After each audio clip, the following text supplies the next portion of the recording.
Квадрат 75-20, улитка 1. Огонь на нас.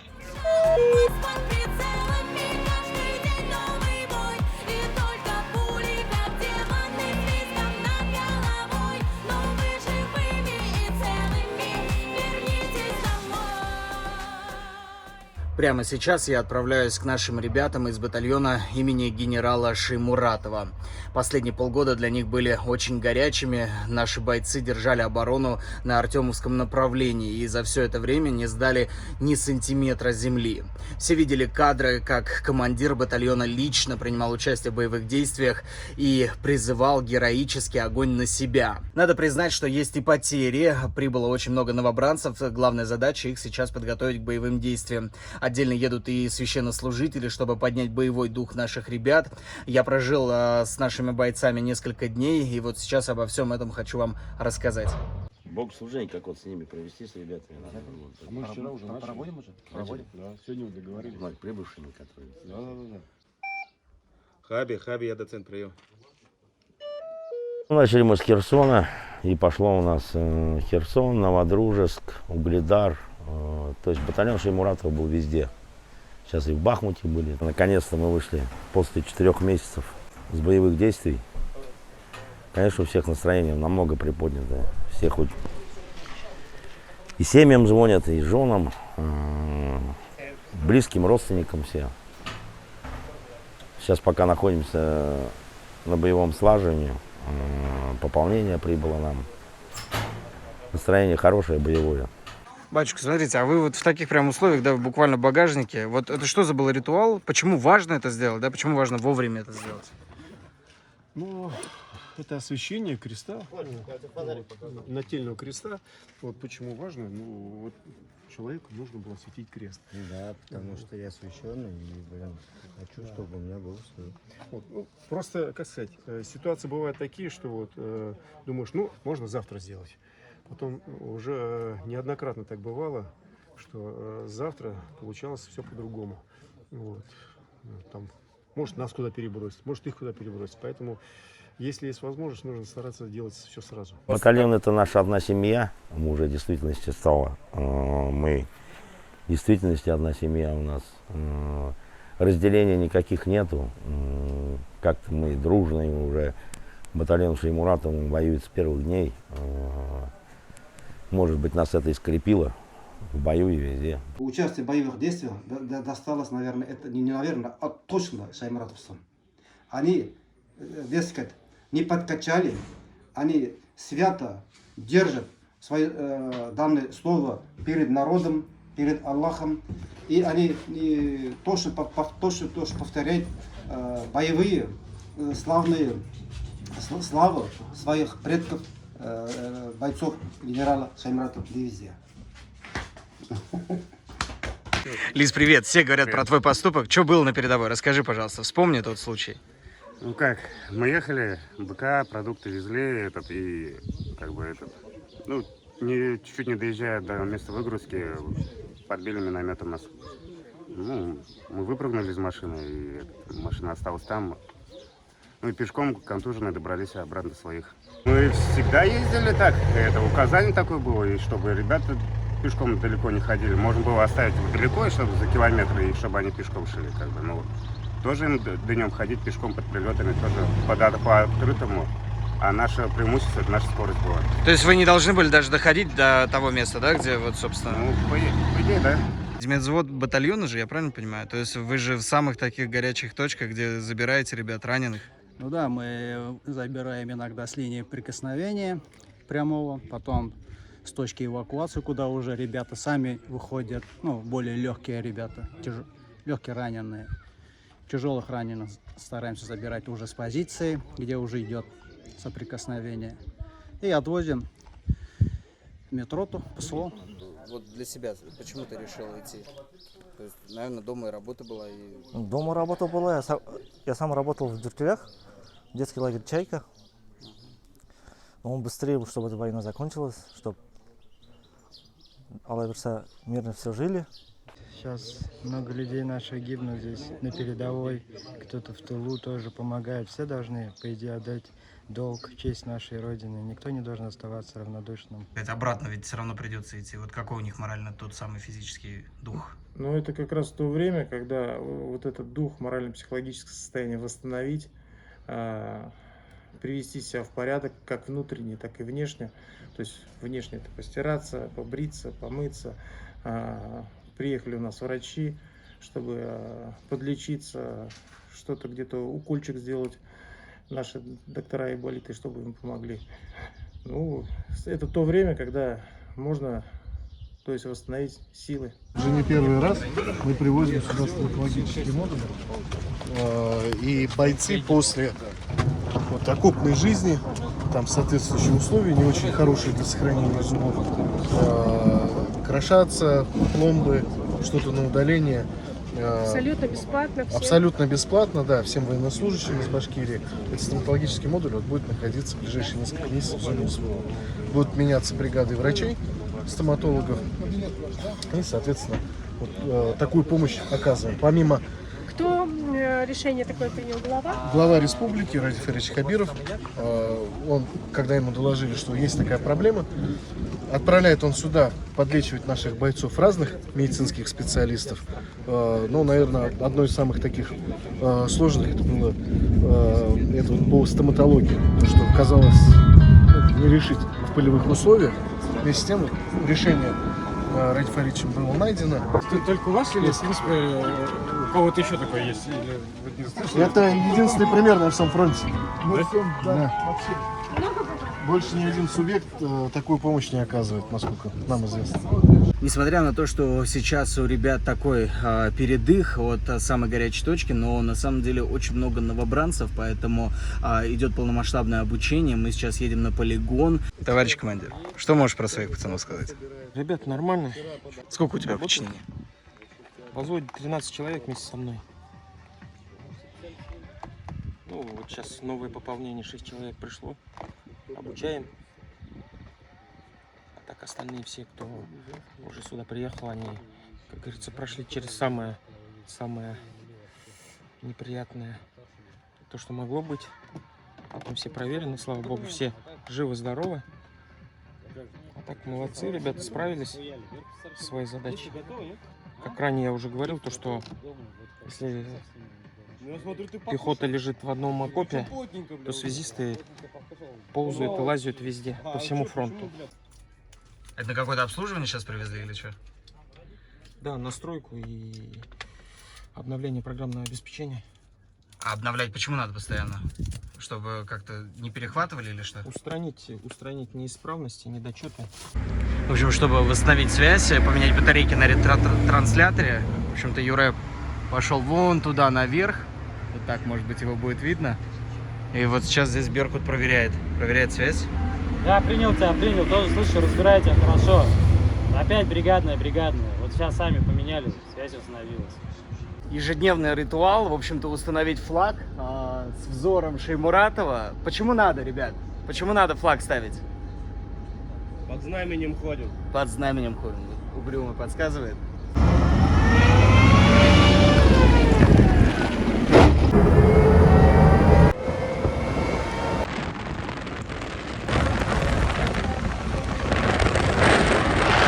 Какая атмосфера прямо сейчас на... Это же БТР?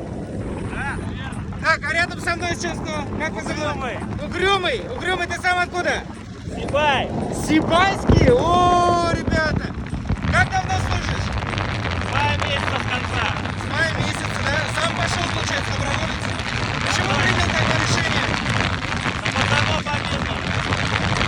Поддержки. Салам. Как вы со мной? Скала. Скала, ты откуда? Белорец. О, Белорецкий.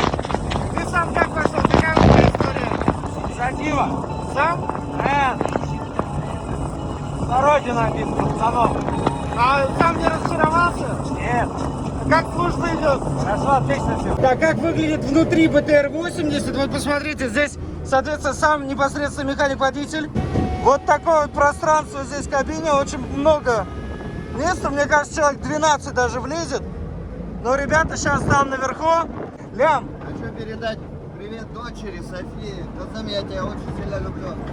Папка молодец у тебя, София. Лям, расскажи, пожалуйста, про свои трудовые будни. Какая твоя главная задача? Моя главная задача, чтобы машина была всегда в боевой готовности, заправлена, исправна. Любые проблемы, которые происходят здесь в батальоне, вывоз, допустим, пострадавших. Где уже работал этот аппарат? Этот аппарат был начиная с Херсонской области, до сих пор работает. Такой надежный товарищ? Так точно. Все хорошо, благодаря нашим командирам хорошим. И то, что у нас как семья, сплотились мы, все свои задачи выполняем. А каково под флагом вот Шеймуратова развивается прямо сейчас? Есть какая-то, я не знаю, связь, может быть? Конечно, гордость. А поете гимн, песни-то? Бывает, иногда сидим по вечерам. А вот то, что приветствуют люди, это же просто гражданские приветствуют? Не только, все приветствуют. Да? Да, и дети, бабушки, дедушки. И некоторые прям улыбаются и плачут. Некоторые крестятся даже, когда мы приезжаем. Приятно на душе становится тоже. Сейчас приехали уже на полигон. Здесь вот нас приветствует Салам. Сейчас здесь будет проходить учение. Ребят полностью готовы. Привет, привет. Сегодня какие задачи у ребят? Сегодня обучение связи, стрельбы, потом, наверное, тактика, боевая подготовка, скорее всего.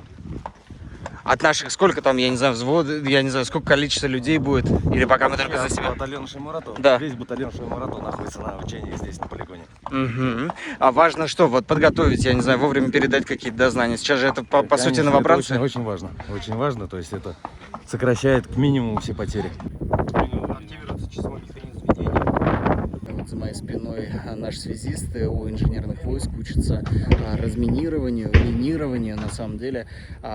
И самое хорошее, что ребята задают вопросы, как-то вроде бы чувствуется, что ребята заинтересованы в материале, потому что вот любое знание на самом деле сейчас нужно впитывать как губка, потому что это может потом помочь на реальных действиях. Следующее обучение у ребят — это проложить кабель, это тот самый кабель связи, в быту он называется полевка, но усложняется тем, что у ребят на самом деле будет реальное противодействие, то есть один тянет провод, другие прикрывают, а с другой точки, в общем-то, противника пытается, в общем-то, их обезоружить. Двигаем, быстрее!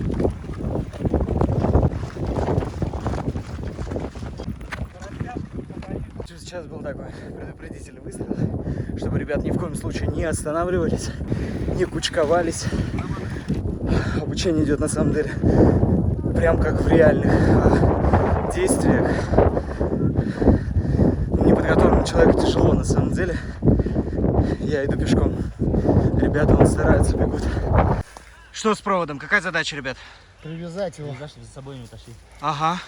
И отсюда будете прокладывать, да? Да. Все принято. За каждым шагом следят инструкторы, хоть мы и в лесной чаще. Инструкторы внимательно следят. Тут только немножко движение остановилось. Ребята, да, здесь протягивают провод. Уже говорят по факту, что враг мог нейтрализовать. Быстрее, говорят. Идем, прорываемся через посадки. Ага. Вот здесь вот танк. Работа вот связистов такая, что на самом деле они даже и под снарядами, и под прилетами должны выполнять свою задачу. И вот на самом деле хоть и тренировка, но можно почувствовать, как это сложно, как это на себе это испытываешь. Без связи нет управления. Тапик, у кого? Давай. Концы сразу зачищай. Сейчас мы будем перетягивать полевку, то есть будем подразделение связывать между собой. Ага, чтобы была самая постоянная лучшая связь это именно старая проверенная временем, да. Так как бывает наши азарты глушат, это какое-то, допустим, полчаса времени, это очень много. Эту связь никак не заглушит. Пацаны, еще одни связисты идут. Это тоже наша группа.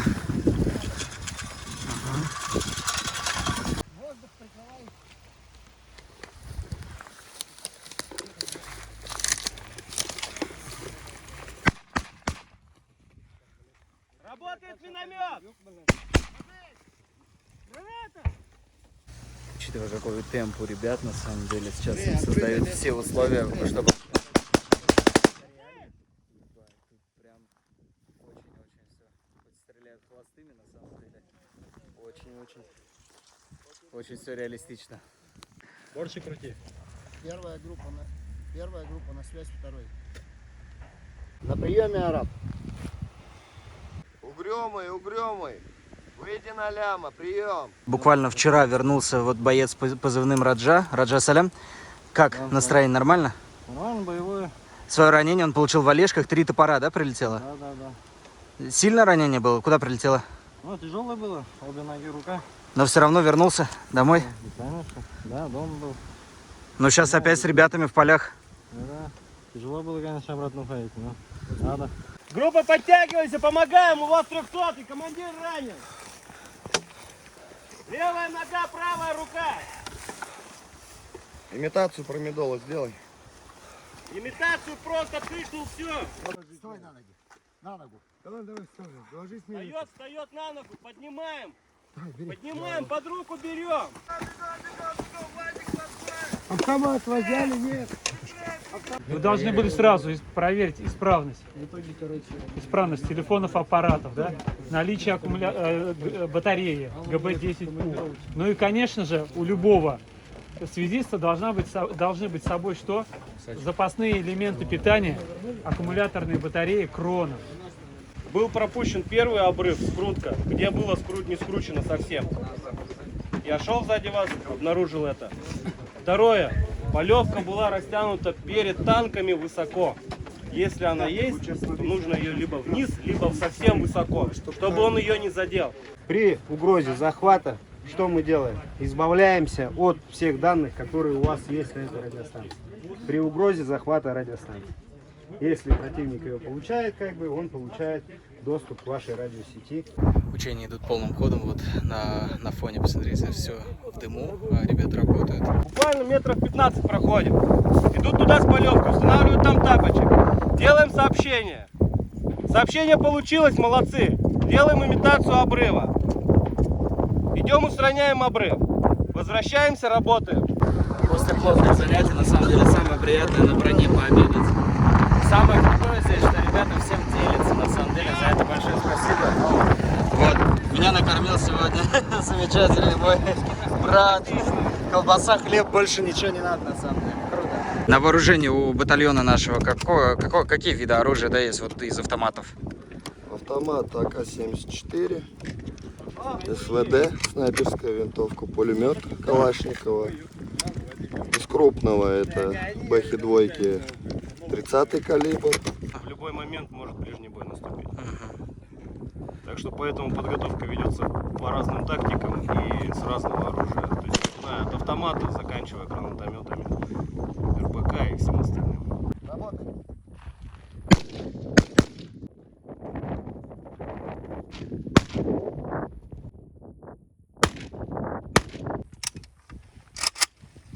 Встал, голова, понял? Отработал. Понял? Принцип.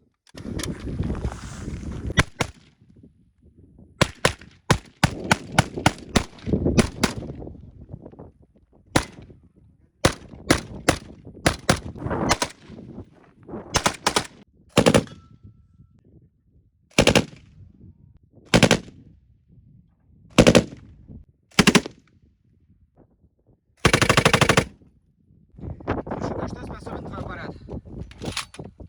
Положить роту. Целую роту. За минуту. Легко бронированный, может что-нибудь, нет? Да. Ага. Мы все еще на полигоне, время только 3 дня, мы приехали к 8. Сил уже на самом деле, если честно, нету. Ребята работают, они вот сейчас смотрят мишени, по которым попадали с пулемета. Я удивляюсь их выдержке, их силе воли. И мы на самом деле еще на полигоне, то есть вот здесь еще можно себя вести более-менее расслабленно. Каково это быть в боевых действиях, в реальных условиях, да, в лесу, в окопах, в блиндажах. Я просто представить себе не могу. Неподготовленному человеку точно будет очень тяжело, но это очевидно. Наши ребята молодцы.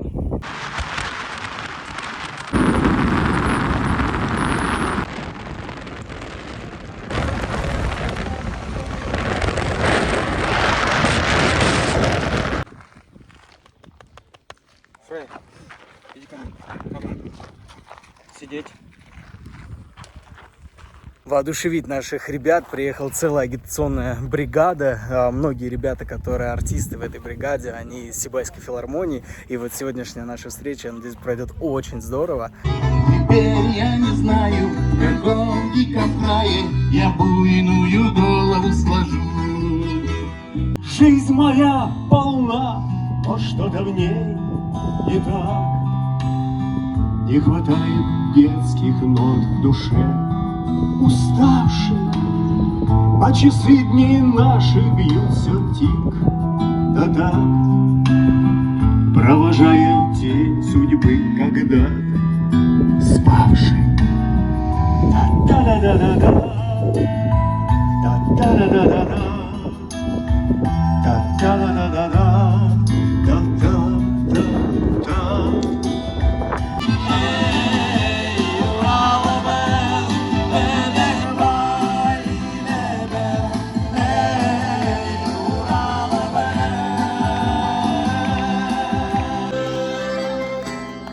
Вот так вот башкирскую песню. Ильгамуха! Ильгамуха.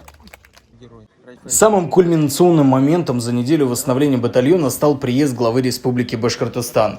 Узнав, что ребята выходят на отдых, он отодвинул все свои планы и приехал на фронт. За один день Ради Хабиров вручил более 100 наград. И знаете, что бросилось в глаза на этой встрече? Так это то, что Ради Хабиров встречается с шеймуратовцами как с давними друзьями. Ему действительно искренне рады. Его здесь действительно очень ждали. Спасибо большое за то, что нас не забываете, не прибываете, приезжайте к нам. Для нас это очень большая поддержка. Как всегда, дух поднимаете у нас. Мы всегда рады вашему приезду. Спасибо огромное. Спасибо. Спасибо большое.